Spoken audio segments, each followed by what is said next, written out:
Hindavi Swarajya news, जनतेसाठी एक पाऊल पुढे। जखमी करून चोरी करणाऱ्या चोरट्यांना गुंडाविरोधी पथकानं घेतलं ताब्यात। हजारो रुपये किमतीचा मुद्देमाल जप्त करून केली गुन्ह्याची उकल। 16 ऑगस्ट रोजी लिफ्ट मागून फिर्यादीस जबर दगडानं मारहाण करून सोन्याच्या दागिन्यांसह एवज लंपास केल्याप्रकरणी उपनगर पोलीस ठाण्यात गुन्हा दाखल करण्यात आला होता। त्या अनुषंगानं आरोपीचा शोध घेण्याच्या सूचना पोलीस आयुक्त संदीप कर्णिक यांनी गुंडाविरोधी पथकाला आदेशित केले होते। त्या अनुषंगानं गुंडाविरोधी पथकानं गुप्त बातमीदारामार्फत मिळालेल्या माहितीनुसार भाजीपाला मार्केट पंचवटी येथे एक पथक व दुसरे पथक नाशिक रोड रेल्वे स्टेशन येथे रवाना केले।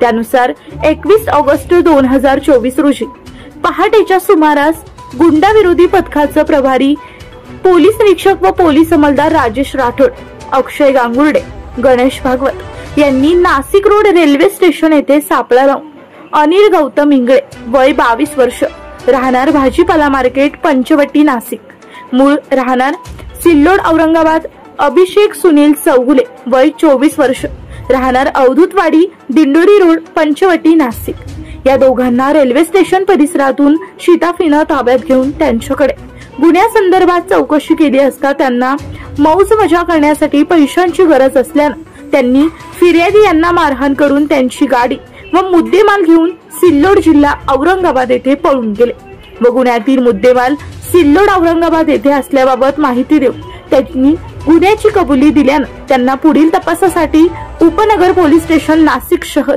यांच्या ताब्यात देण्यात आलं आहे। सदरची कामगिरी गुंडाविरोधी पथकानं संयुक्तरित्या पार पाडली आहे। प्रतिनिधी दादासाहेब उबाळेंसह मयुरी घोलप, हिंदवी स्वराज्य न्यूज, नाशिक।